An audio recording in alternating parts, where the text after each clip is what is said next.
Hey budget gardeners, Vita Loca here.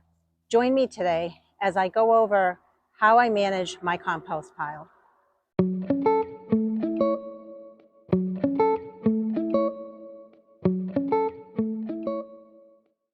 I've been composting for about 4 years, and each year I feel like my process is improving and the compost is getting better and better.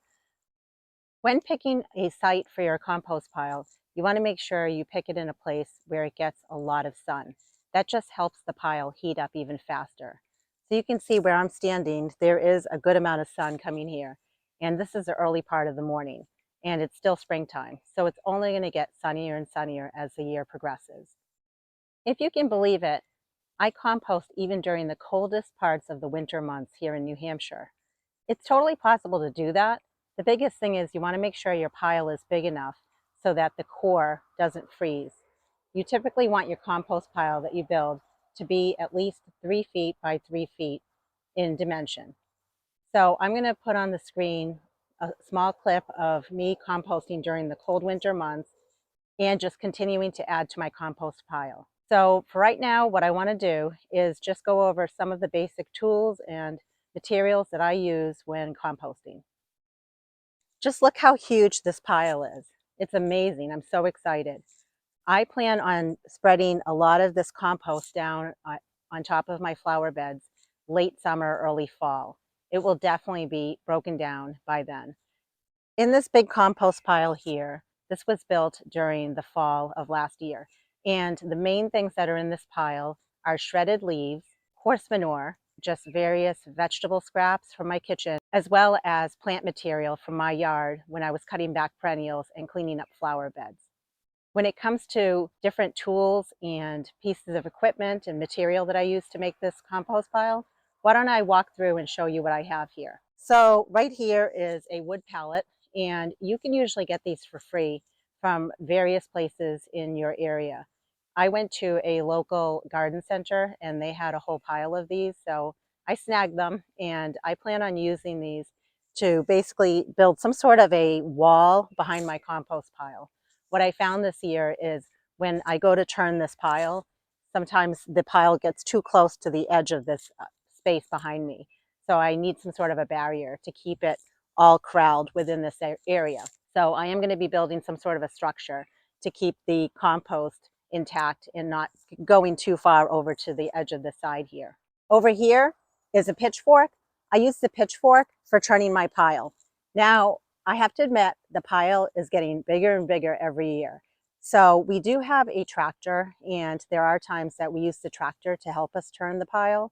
But for many years, I did turn this pile myself. And if I don't have easy access to the tractor, in other words, if my husband is busy and not able to help me because he's the one that uses the tractor, then I definitely have no problem turning this by hand. In fact, it's good exercise, so I don't mind it. I also have a shovel here, and I use the shovel just if I need to move some of the material around. I also mostly use the shovel when I'm collecting the horse manure, and so the shovel comes in handy for that. Over here is a leaf shredder. This is used primarily in the fall time. We get a ton of leaves in our yard. So instead of just getting rid of the leaves, I use the leaves. It's a great source of brown material for my compost pile. This is by Sun Joe, and it's been a wonderful leaf shredder. I really try not to put anything else in here but leaves. I wouldn't put like big sticks or anything like that. But for the purposes of what I'm using it for my compost pile, it shreds up the leaves in a very nice fine material.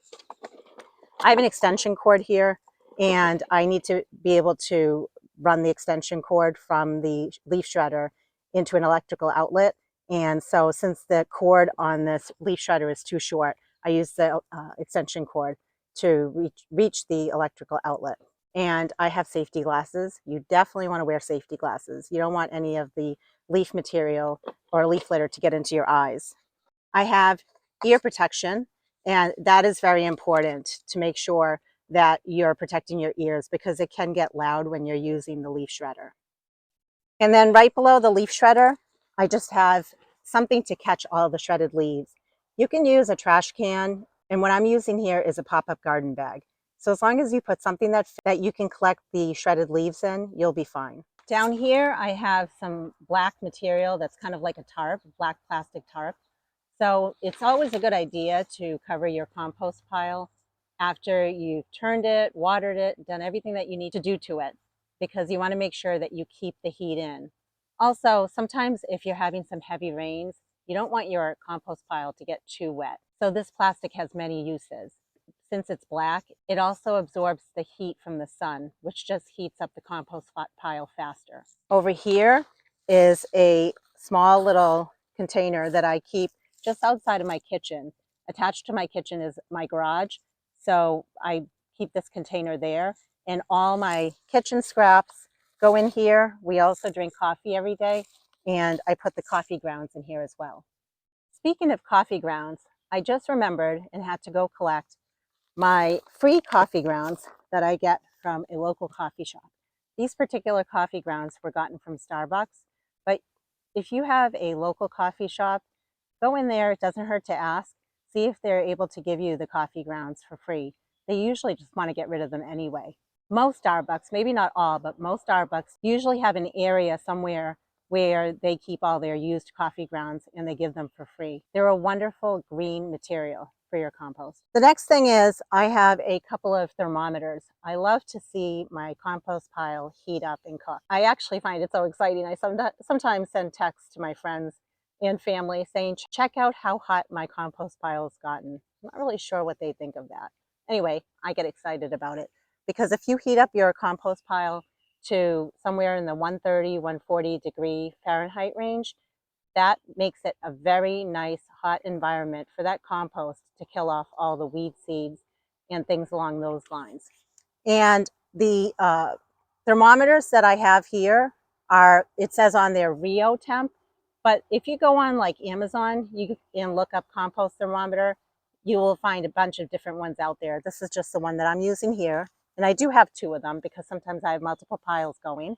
I just put a 5-gallon bucket here. I just wanted to show that when I go and I collect my horse manure, this is what I use to collect the horse manure with. I can fit probably 15 or 20 of these buckets in my vehicle, and I use my shovel to collect the horse manure, and it works out really well. It just makes it a lot easier for me to be able to get the manure and put it in my pile.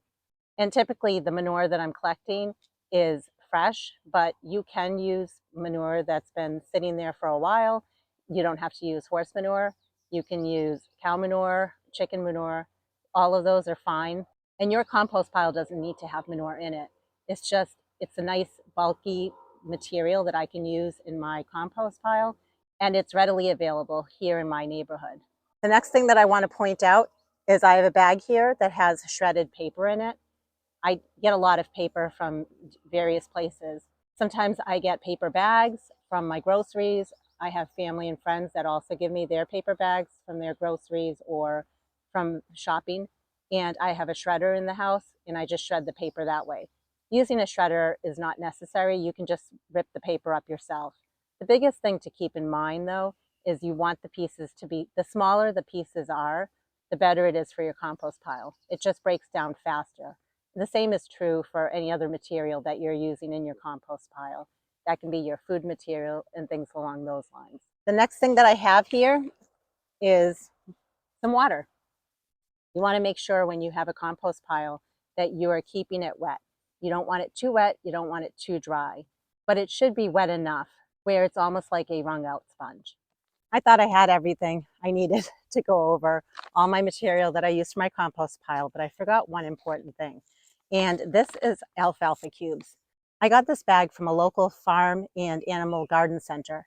And what it is it is a cheap but wonderful green material that you can add to your compost pile to heat it up. So with my compost pile, I typically use greens from my kitchen, so my vegetable scraps, as well as my coffee grounds. And then from the yard, a lot of my green material comes from my grass clippings. The problem is, in the spring, the grass is not growing fast enough. Come summer and even fall, I have plenty of grass that I can use in my compost pile. But right now, I don't have the grass. So this is a great alternative. What I do with it is I take about 20 cubes, I put them in those 5-gallon buckets, I fill up the buckets with water, I let it sit for about a day, and then after that, I use my garden shovel. I mix it around. It turns it into a nice slurry, if you want to call it that. And then I eventually get to layering my compost pile with the slurry. And then I cover it back up and heat it up. I'll be sure to make another video when I show you the full process of me turning this pile and heating it up to that nice 130 or 140 degree Fahrenheit temperature. When it comes to a compost pile, you don't have to make the compost pile this big. There's also different ways of making your compost pile. There are compost tumblers out there, for example.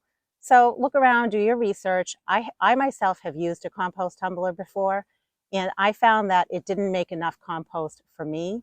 And also I found that it was hard for me to manage the green versus brown material. I feel like I have a little bit more control over that when I'm making a pile on the ground like this. The other thing is, I know I really haven't touched upon the whole concept of green versus brown. What I can do is I can put on the screen some basic green materials and some basic brown materials that you want to add to your compost pile. The biggest thing that I want to tell you is don't get too hung up on the percentage of exactly how many greens versus how many browns your pile needs to be. I don't do that, and I can tell you for a fact that I have great success with my compost pile, with it heating up and with how well my plants respond to the compost that I make. Just know that if your compost pile is not heating up, or if it's giving off some sort of an odor, that means there's something not quite right with the amount of greens or the browns that you have in your compost pile. But trust me, give it a try, play around with it. If it doesn't work at first, make adjustments. But in the end, you're going to end up with something so nutritious for your garden, black gold. And I highly recommend you try this process. I hope you found this video useful. If you have any questions on composting, please leave a comment below. And in the meanwhile, make it a great day with gardening.